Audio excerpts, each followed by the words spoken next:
nosotros. Ok, hermanos, ¿cuántos de nosotros alguna vez hemos deseado que Dios actúe milagrosamente en una circunstancia en nuestra vida? ¿Cuántos? Hay que ser honestos, todos. ¿Cuántos de nosotros hemos deseado que Dios de alguna manera sane milagrosamente a alguna persona enferma, alguna familiar? ¿Cuántos? Todos, por supuesto. Hermanos, todos hemos deseado con nuestras fuerzas que Dios actúe de forma sobrenatural para sanar o resolver un conflicto. O por el otro lado, ¿cuántos hemos deseado que Dios nos llame al teléfono y nos diga qué decisión tomar en medio de una difícil decisión? ¿Cuántos? Es más, ¿cuántos hemos creído que al abrir la Biblia en medio de una decisión Dios ahí nos dirá por dónde? Todos, hermanos, todos. Lamentablemente, hermanos, y hay que ser honestos, todos en algún momento esperamos que Dios hable de forma audible, que haya una señal del cielo, que caiga un rayo y que nos diga qué hacer. Pero el problema, y quiero que presten atención todos acá porque ese es el tema principal, el problema es suponer que la única forma en la que Dios habla y en la que Dios actúa es de forma sobrenatural. Otra vez repito, el problema es suponer o creer que Dios está actuando solo cuando una zarza está hirviendo, solo cuando se abre el mar. Hermanos, ese es el principal problema. Y lo que quiero argumentar esta mañana a cada uno de ustedes por medio del libro de Ruth es argumentar que según las escrituras, Dios está constantemente obrando en la creación. Aunque no caiga un rayo, aunque no se abra el mar, Dios está constantemente obrando en la creación. Repito, lo que quiero argumentar es que según las escrituras, Dios está constantemente obrando en su creación. Aunque no sea como yo quiero, Dios está trabajando. Él no necesita hacer algo espectacular para estar presente. Su gobierno, su gracia y su misericordia operan día tras día sin descanso. Repito, presten atención a esto. Es una de las mayores promesas de las escrituras. Su gobierno, su gracia y su misericordia operan día tras día sin descanso. Nuestro Dios no descansa. Querido hermano, nuestro Dios tiene todo bajo su control y todo lo guía para su gloria. Es por eso que en nuestro primer sermón de Ruth hablamos de la providencia divina. ¿Se acuerdan de la providencia divina? El dueño del carro que está, gracias. ¿Se acuerdan de la providencia divina? Esto es importante. Y nada más un paréntesis aquí. Tenemos también el día de reposo, que cuando digo que Dios no descansa me refiero a que Dios no deja de actuar en la creación. ¿Ok? Ahora, hermanos, la providencia divina es la forma en la que Dios trabaja en su creación.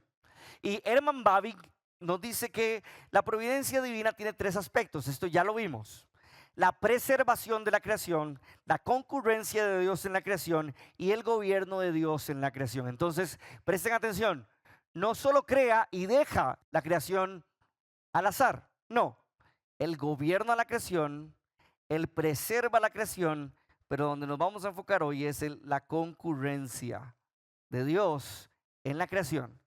¿A qué se refiere Herman Bavinck con la concurrencia de Dios en la creación? Y apunten esto porque eso es importante. Es que Él coopera con las acciones humanas. Repito, Dios no solo preserva lo que Él creó, sino Él coopera con las acciones humanas para luego dirigirlo todo a su gobierno, a su gloria. Querido hermano, los milagros en la Biblia no son la regla, sino la excepción. Y cada uno de estos momentos extraordinarios tuvieron un propósito específico en la Biblia. Pero la norma más común en la que Dios continúa actuando es a través de medios ordinarios, como personas, circunstancias, sufrimiento y sobre todo a través de su pueblo. Dios actúa y manifiesta su voluntad a través de su pueblo. Querido hermano, las virtudes, las actitudes y las decisiones del pueblo de Dios hacen visible su obra en este mundo. Y esto es precisamente lo que veremos hoy en el libro de Ruth. Cómo Dios obra en su pueblo a través de su pueblo. ¿Entienden un poquito aquí el juego de palabras? Cómo Dios obra en su pueblo a través o por medio de su pueblo. Este es el tema principal de hoy. Todo lo que te voy a decir debe encajar en este argumento. Dios obra en su pueblo a través de su pueblo. Dios obra en nosotros por medio de nosotros. En medio de la oscuridad y del dolor, su mano providencial no se detiene. Wow. Hermanos, aunque no veamos fuego del cielo, ni escuchemos su voz audiblemente, Dios está presente y actuando por medio de nosotros. Así que veamos cómo esto es palpable en la historia de Ruth y recordemos un poquito el contexto de capítulo 1. Noemí y Elimelech, su esposo, salen junto a sus 2 hijos. Ellos salen de Israel. Esto es importante. Ellos salen de Israel. Sus 2 hijos se casan, pero luego, recuerden que esto fue una mala decisión. Si quieren saber por qué fue una mala decisión, vayan a las redes sociales y pueden ver los enseñanzas anteriores. Pero luego se muere su esposo y se mueren sus hijos. Y quedan sin nada. Y tienen que devolverse a Israel. Y se devuelven solo Noemí y la única nuera que la quiso acompañar, Ruth. Hermanos, en medio de esta situación tan trágica, Noemí queda sola con su nuera Ruth, que por medio de la fe dejó su pueblo, dejó todo atrás y reconoció a Noemí como su pueblo. Y esto nos lleva a la primera sección de hoy. Dice, recuerden, están ellas 2 solitas, van camino a Israel otra vez y dice, de modo que las 2 siguieron el viaje. Cuando entraron a Belén, todo el pueblo se conmocionó por causa de su llegada. ¿De verdad es Noemí? Se pregunta la gente. Ella pudo haber salido hace más de 10 años. Si se preguntan, ¿de verdad es Noemí? Pero si ella se fue con su esposo y con sus hijos y ahora viene sola. Se preguntaban las mujeres. Y Noemí dice, no me llamen Noemí. Contestó ella. Más bien llámenme Mara, porque el Todopoderoso me ha hecho la vida muy amarga. Wow. Ellos llegan a Belén aproximadamente un poco más de 10 años después. Y las mujeres la ven y le dicen Noemí, y ella dice, vean qué interesante, porque esto es importante, ella dice, no me llamen Noemí, ahora llámenme ¿cómo? Mara. Hermanos, esto es importante, ya que en la cultura judía el nombre no solo identificaba a una persona, sino que el nombre expresaba el carácter de la persona. Repito, en la cultura judía el nombre no solo identificaba a una persona, sino que expresaba el carácter de esa persona. Es por eso que ya no quiere llamarse Noemí. ¿Y saben qué significa Noemí? Dulce. Ya no quiere llamarse Noemí, dulce. Ahora quiere llamarse Mara. Y Mara es casi el antónimo en hebreo, que significa amarga. Ya no me llamen dulce, llámeme amarga. Eso es como cuando te comes algo muy amargo, expresando no solo tristeza, sino una actitud de queja ante Dios. Ella se está quejando. No sé cuánto leyeron el libro completo. ¿Ya alguien leyó el libro completo? Bien. Ella no sabe lo que Dios está haciendo. No tiene ni la mínima idea de que Dios está trabajando en esto. Si seguimos leyendo, dice, me fui llena, dice Noemí, pero el Señor me ha traído vacía a casa. Vean la tristeza de Noemí.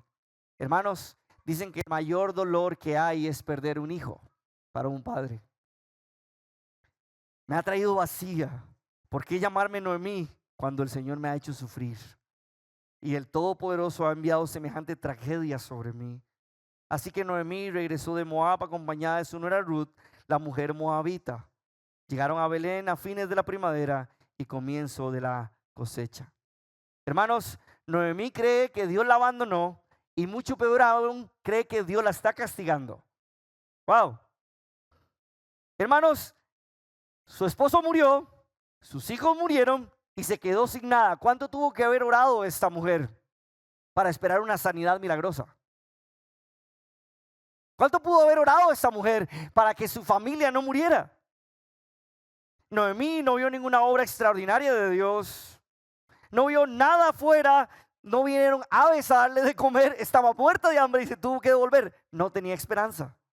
No tenía comida. No tenía nada. Wow. Hermano, la realidad es que muchas veces la vida es así. Estamos bien hoy, con salud, disfrutando, comiendo en nuestra casa y mañana en el hospital, sin saber si viviremos o no. Querido hermano, la vida siempre conlleva una parte de suspenso e incertidumbre, porque no sabemos qué pasará mañana. Hermanos, pero aunque no sabemos qué pasará mañana, déjame decirte que Dios siempre está trabajando. Dios siempre está actuando. Dios siempre está gobernando su creación y nuestras vidas.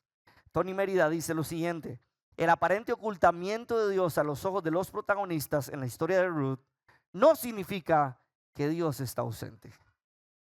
El problema es que somos aficionados a lo sobrenatural.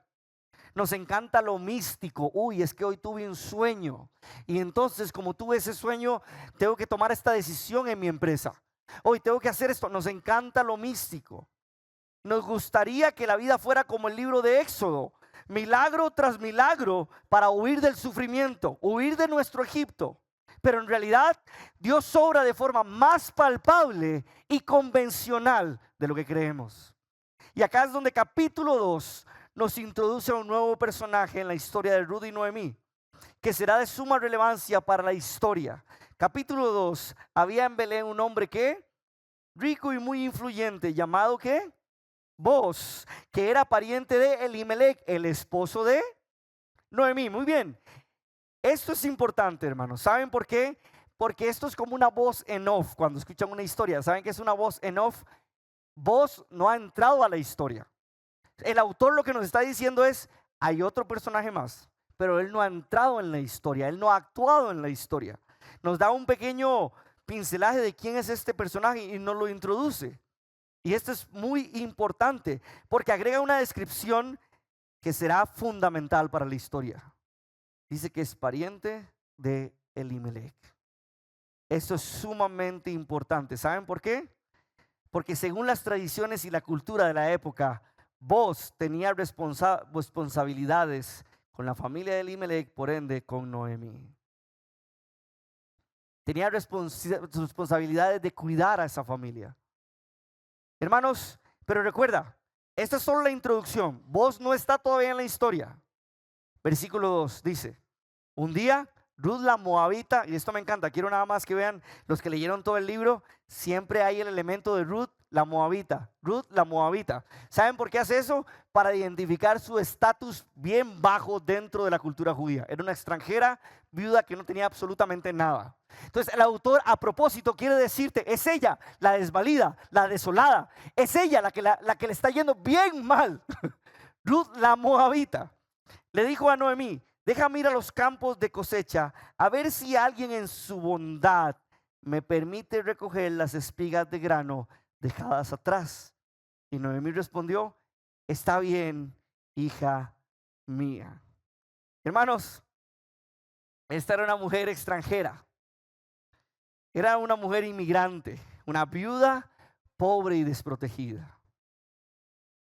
Ruth, viviendo en un mundo dominado por hombres, iba a salir a los campos donde podía ser abusada, golpeada y maltratada.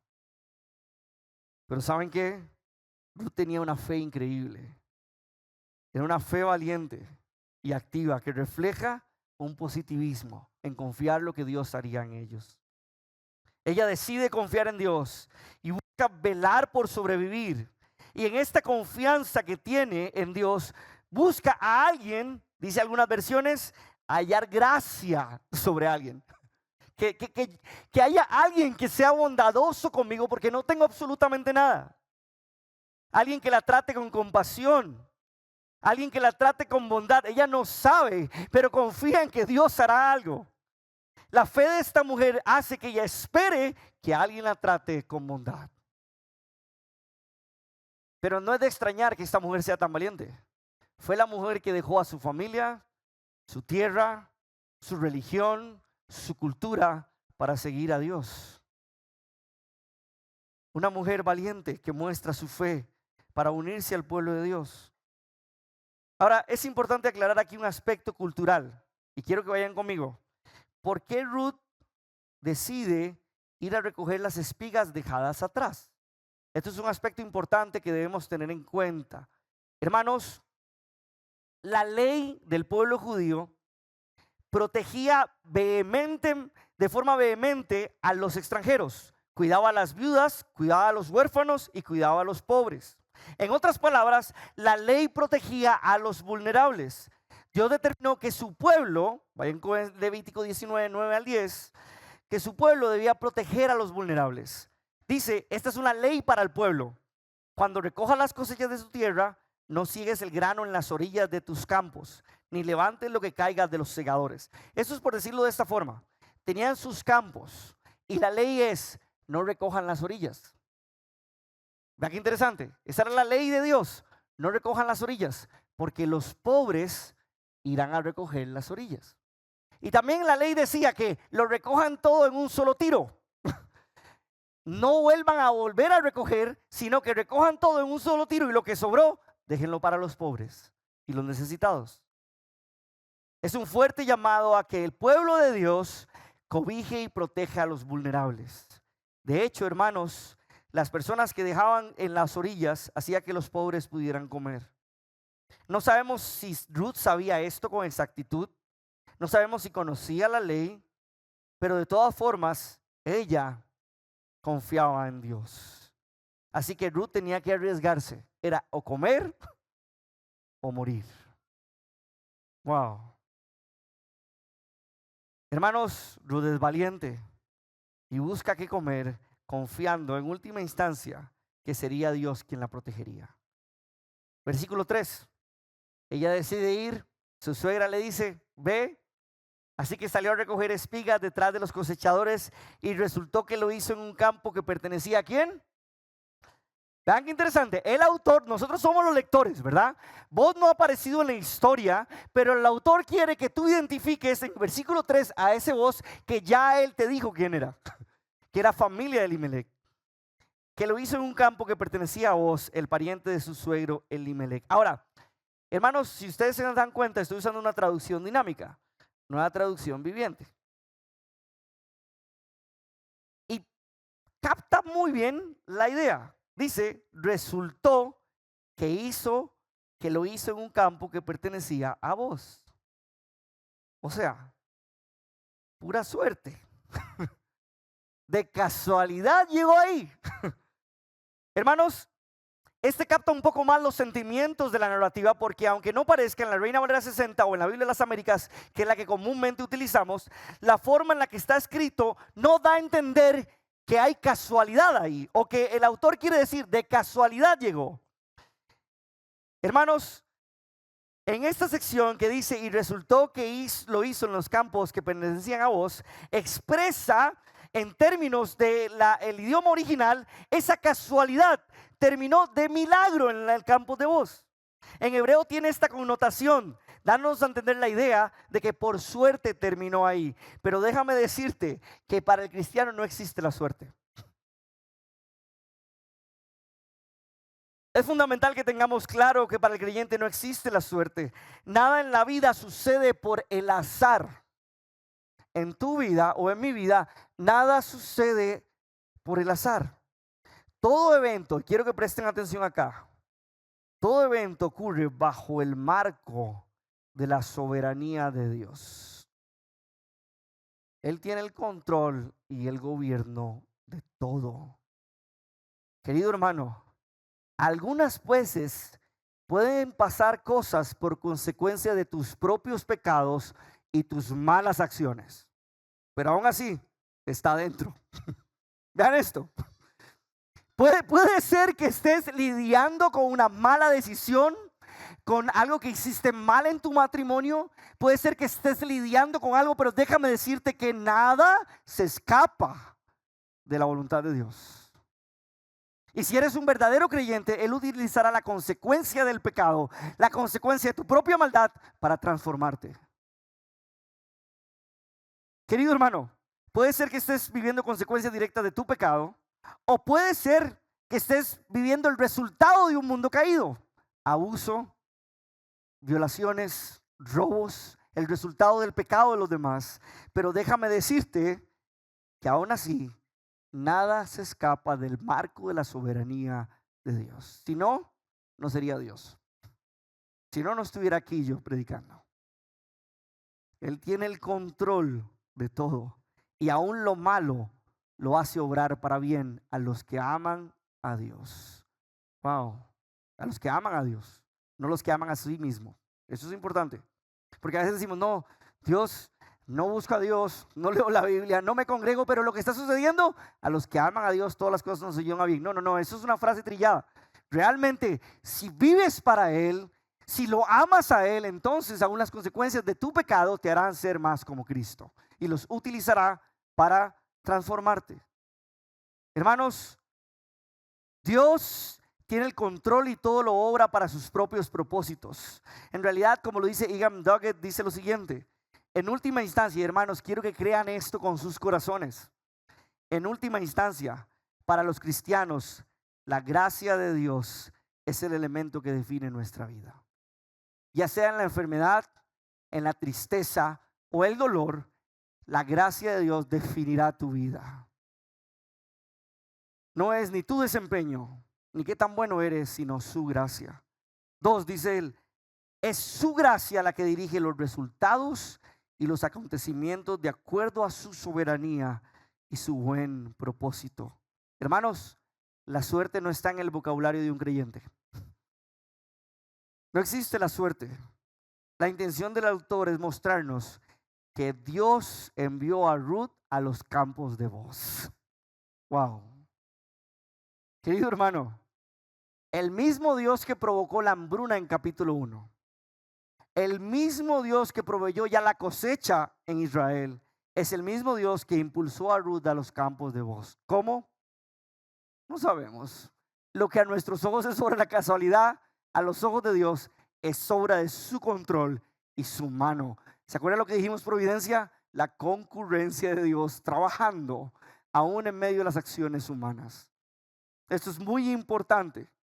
Y seguimos con la historia. Mientras estaba allí, llegó Booz, y ahora sí entra en la historia, de Belén, y saludó a los cosechadores. El Señor sea con ustedes, les dijo. El Señor lo bendiga, respondieron los cosechadores. Entonces Booz le preguntó a su capataz, al encargado: ¿quién es esa joven que veo allá? ¿De quién es? Y el capataz le contestó: es la joven moabita. Nuevamente, otra vez, el estigma no se le quita. Es como que diga, esa es la desamparada, esa es no se le quita el estigma. La joven moabita que volvió con Noemí. Pero vean qué interesante lo que hace el capataz. Esta mañana me pidió permiso para recoger grano detrás de los segadores. O sea, después de que los segadores iban recogiendo, pidió permiso para ir por detrás. Y vean la actitud de esta mujer. Desde que llegó, no ha dejado de trabajar con esmero. Wow. Excepto por unos momentos de descanso en el refugio. Esta mujer, aunque Dios tenía el control, era pilas. Era espabilada. Ella trabaja por el bien de su familia. Sabe que tiene que comer. Trabajó con esmero. Booz se acercó a Ruth y le dijo: escucha, hija mía, quédate aquí mismo con nosotros. Cuando recojas grano, no vayas a otro campo. No, quédate aquí, te vamos a proteger. Sigue muy de cerca a los jóvenes que trabajan en mi campo. Fíjate en qué parcela están cosechando y síguelas. Advertí a los hombres que no te traten mal, y cuando tengas sed, sírvete del agua que ya hayan sacado del pozo. Hermanos, los extranjeros eran los encargados de ir a sacar agua del pozo en esa cultura. Eso quiere decir que, mira, no te voy a tratar ni siquiera como extranjera. Ven y toma agua del pozo. Ruth encontró a ese alguien bondadoso. Ruth encontró a quien estaba buscando, y era el jefe de los segadores, el capataz de Booz, que le permitió a Ruth recoger más todavía de lo que ella estaba recogiendo. Pero lo importante acá es que el capataz le sorprendió increíblemente su diligencia y su esfuerzo. El trabajar con mucho esmero, y esto es lo importante, ya que aunque Dios tenía un plan establecido desde antes, déjame decirte que había guiado a Ruth al campo de Booz. Ella debía ser diligente, esforzarse y vivir de acuerdo a la fe que profesaba. Hermanos, lamentablemente somos muy vagos. Somos demasiado vagos. No leemos nuestras Biblias, no oramos, ni siquiera venimos a la iglesia. Cualquier otra cosa está por encima de Dios. Amigos, familiares, fiestas, partidos de fútbol, todo está por encima de Dios. No somos diligentes con la fe que profesamos. Todos queremos que Dios responda, pero ninguno de nosotros es diligente con la fe que profesa. Querido hermano, aunque Dios tiene el control, aunque Dios dirige todo para su gloria, y aunque provee, bendice y cuida, déjame decirte que Él espera que seas diligente con la escritura, que seas diligente. Aunque Él controla todo y actúa con o sin nosotros, eso no te exime de ser diligente. Nuestro compromiso y nuestra dedicación debe ser con Dios. Eso sorprendió a Booz, un hombre sumamente piadoso. Booz no solo la deja tomar algunos granos, sino que le da más. Pero es bien importante esto. ¿Saben por qué? Porque Booz refleja un hombre que ama la ley de Dios. Refleja un hombre que conoce la ley y que aplica la ley en su vida. Hermanos, la mujer moabita fue consecuente con su fe. Fue una mujer valiente, una mujer diligente y esforzada. No fue una mujer vaga, no fue una mujer orgullosa, fue una mujer pero muy humilde. Cosechando de tal forma que fuera estigmatizada por la cultura. La veían, los hombres la veían, los trabajadores la veían y decían, esa es Ruth la moabita, la extranjera, la que no pertenece acá. Fue sumamente humilde. Ustedes saben, hermanos, que la humildad es tan valorada en la Biblia que podríamos decir que la humildad vale igual que el oro. Y es tan difícil de encontrar también en las personas. ¿Sabían eso? Todos luchamos con el orgullo de X o de cierta forma. Hermano, ella decidió hacer un trabajo vergonzoso e inseguro que la iba a desvalorizar en la cultura, mostrando desdicha ante los ojos de todos, pero aún así no titubeó y fue humilde y diligente. Hermanos, no fue orgullosa, no fue soberbia, no tuvo soberbia, sino humilde, trabajó de forma diligente. Y esto es lo que hace Ruth una mujer sumamente ejemplar, una mujer valiente pero humilde. El gran problema es que creemos que la valentía no tiene que ver con la humildad. Porque cuando hablamos de valentía, ¿qué pensamos? Confiar en nosotros mismos. Soy valiente, yo lo puedo hacer, yo lo puedo hacer. Esa no es la valentía en la Biblia, esa no es la valentía en la fe. La valentía es, Él lo puede hacer y Él lo hará. No sé dónde voy a poner el pie, no sé a dónde caeré, pero Él lo puede hacer y Él lo hará. La humildad y la valentía no se contraponen entre sí. Ser humilde te lleva a ser valiente porque sabes que no dependes de ti, ni de tu esfuerzo, ni de qué tan bueno eres, sino de Él. ¿Qué más valentía debe darte? Que Él está ahí para protegerte, para cuidarte. Hermanos, hay una acera de mi casa, una acera muy grande. Hay como un caño muy grande y Maite le da miedo pasar por ahí. Pero cuando va conmigo dice, papi, vamos, yo quiero brincar. Porque ella sabe que yo la voy a esperar al otro lado. Yo espero que ella llegue a la acera, es una acera que me llega como por aquí, hay un hueco y luego sigue la calle. Ella espera que yo llegue a la calle y ella brinca, pero confía en que yo la voy a sostener. La valentía de ella no está en cuanto confía en ella, sino en cuanto confía en su papá, que no la va a soltar por nada, que no va a dejar que se caiga. Esa es la valentía de un cristiano. Confía en su papá, pero en su papá espiritual, perfecto, soberano y glorioso, que tiene el control de todo lo que sucede en la historia y nada se sale de su mano. Wow. Querido hermano, no sé qué puede estar pasando hoy, pero déjame decirte que Dios tiene el control.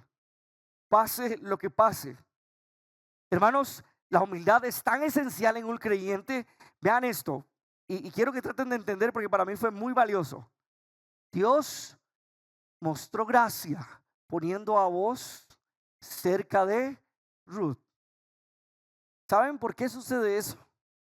Santiago 4:6 dice que Dios se siente atraído o complacido por los humildes.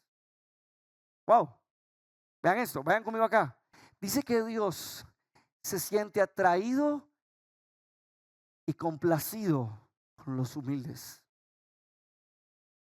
Pero ¿qué dice de los orgullosos en Santiago? Él se opone. Vean la palabra, se opone. Wow, se opone a los humildes, pero da gracia, se opone a los orgullosos, pero da gracia a los humildes. Querido hermano, estas virtudes de humildad y valentía son la forma, presten atención acá, en la que Dios trabaja en ella y en vos. Querido hermano, la humildad provoca dependencia y la valentía confianza. Y por otro lado tenemos a vos, un hombre con una fe extraordinaria también, un hombre compasivo. Hombres, escuchen acá, no se me duerman. Un hombre compasivo, un hombre lleno de gracia, un hombre con un corazón dispuesto a ayudar a los necesitados, un hombre con un corazón a ayudar a los afligidos, un hombre que no es egocéntrico ni es avaro, es un hombre que refleja los intereses de Dios mismo. ¿Somos así?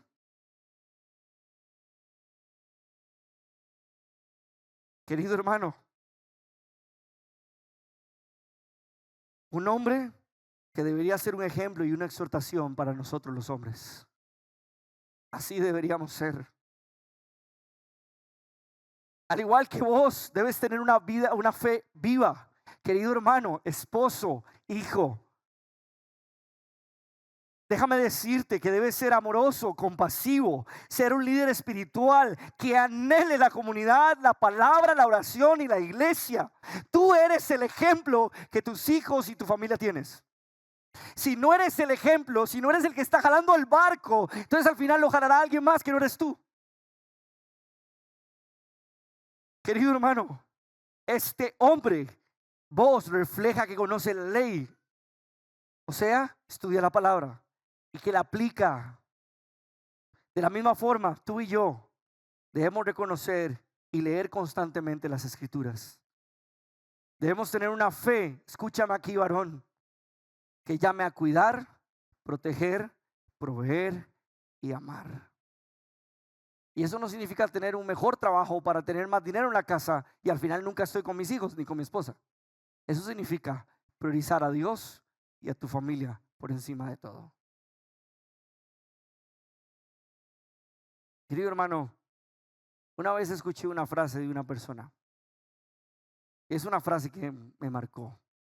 Decía: es mejor estar triste en un BM que estar feliz en un bus. ¿Será cierto eso?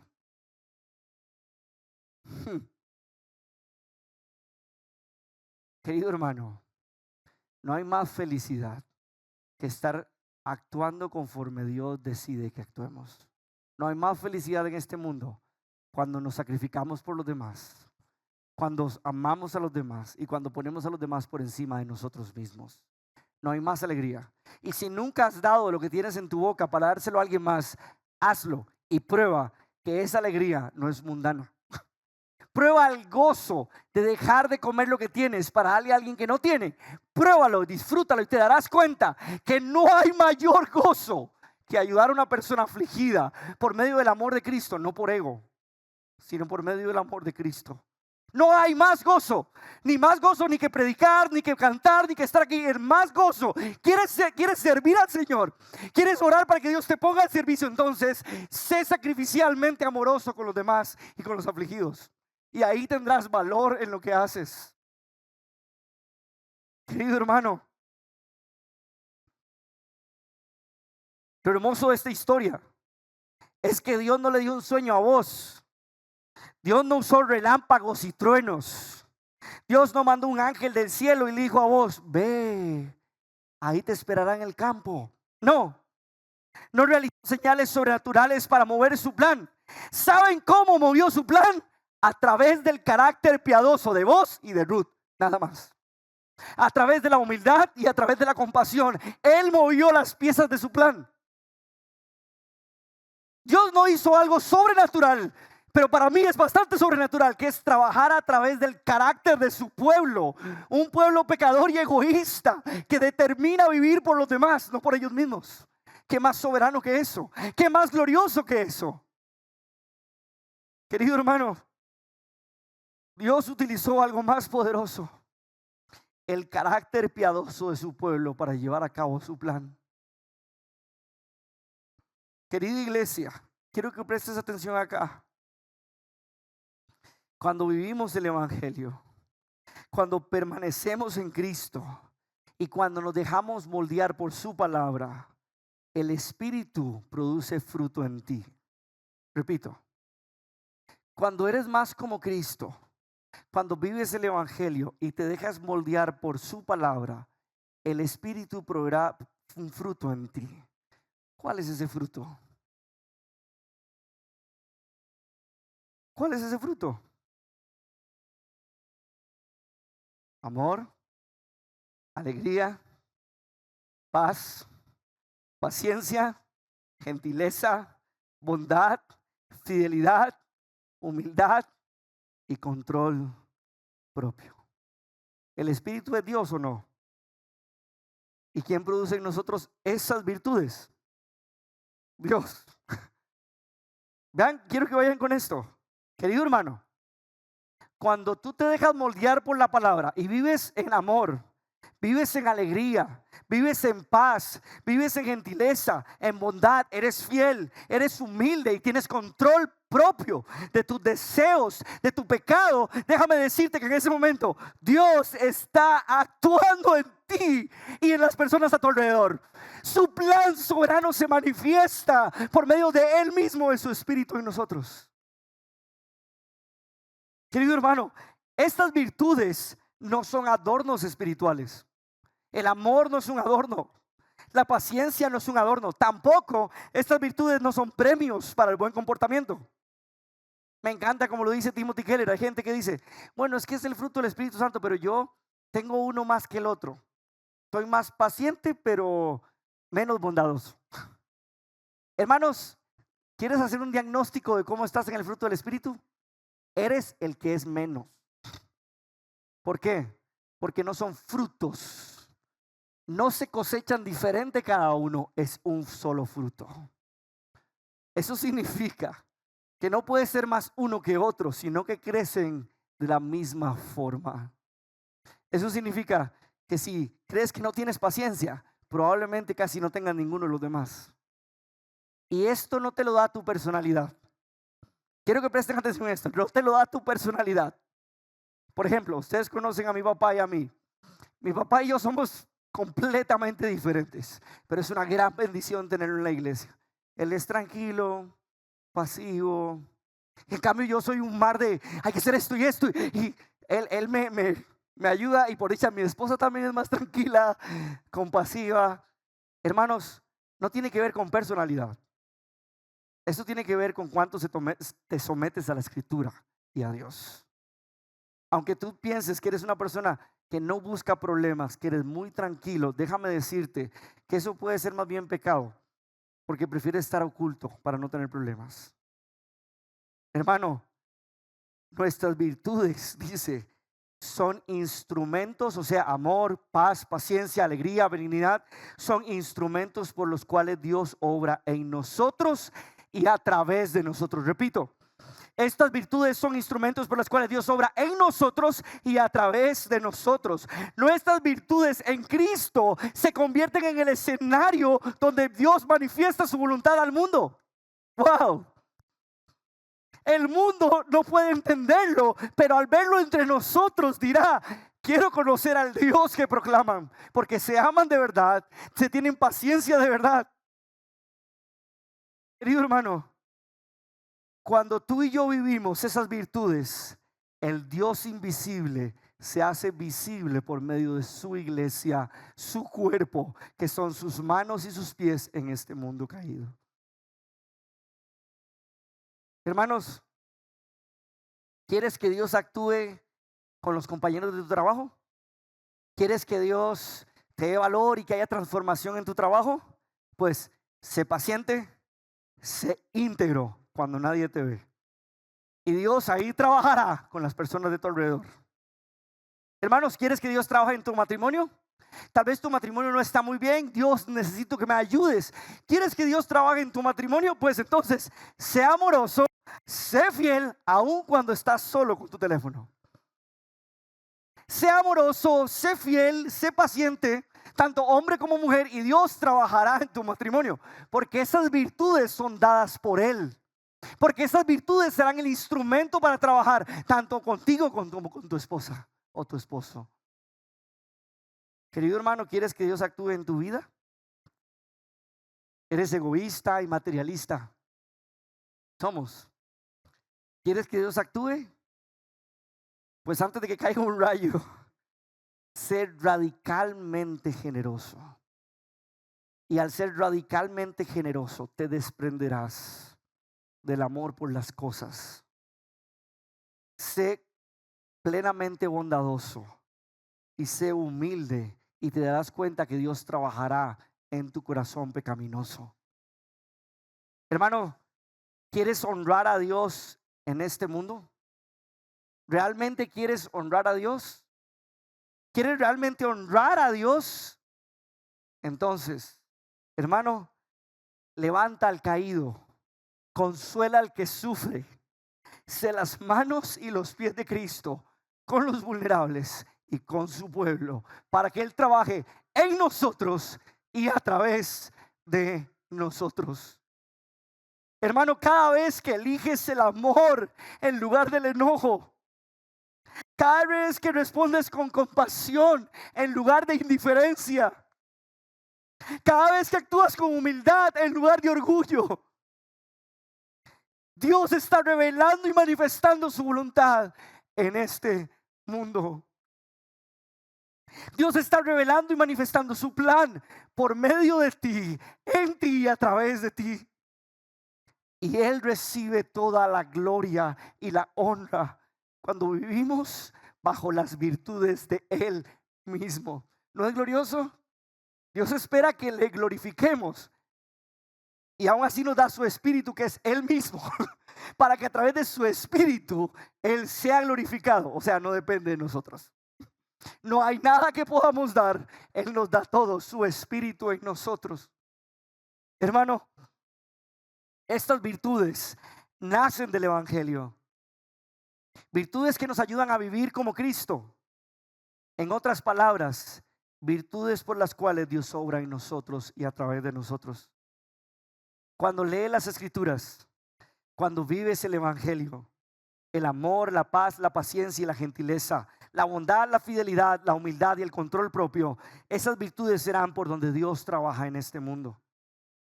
Y ante nuestra bondad y ante esta bondad de vos, Ruth quedó atónita. Entonces Ruth cayó sobre los pies muy agradecida. ¿Qué he hecho yo para merecer tanta bondad?, dijo Ruth. No soy más que una extranjera. Nuevamente, su estigma. Sí, lo sé, respondió vos. Pero también sé todo lo que has hecho por tu suegra desde la muerte de tu esposo. He oído que dejaste a tu padre y a tu madre y a tu tierra natal para vivir aquí entre gente totalmente desconocida. Que el Señor, Dios de Israel, bajo cuyas alas a las que viniste a refugiarte, te recompense abundantemente por lo que hiciste.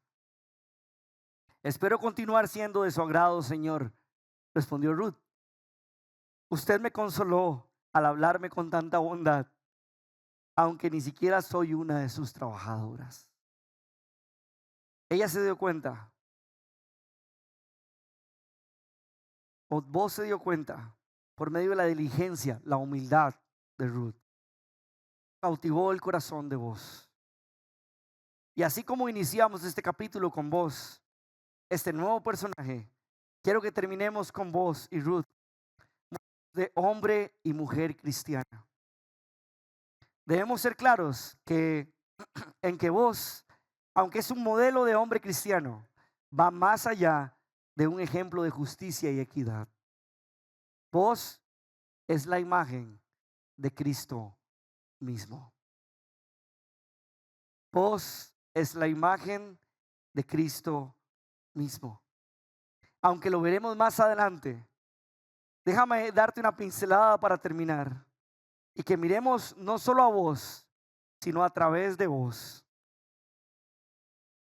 para ver a nuestro propio Salvador y vernos a nosotros como Ruth, extranjeros, indignos, esclavos que han sido liberados para su gloria. Querido hermano, la gracia y la compasión de vos nos dirige directamente a la gracia y la compasión de Cristo. Al igual que Ruth, hemos hallado gracia en la muerte y la sangre de Cristo. Una gracia que nos fortalece y nos empodera para amar a otros. Al igual que vos, Jesús ha buscado a los marginados. Al igual que vos, Jesús ha buscado a los marginados, extranjeros y esclavos para hacerlos sus hijos, dándonos consuelo y refugio. Nos ha alimentado en su mesa, nos ha convertido en sus hijos, para que ahora tú y yo hagamos lo mismo con los demás. Hermanos, oramos para que las virtudes de Cristo sean manifestadas en nosotros, para que Dios lleve a cabo su plan en este mundo. Pongámonos de pie para orar.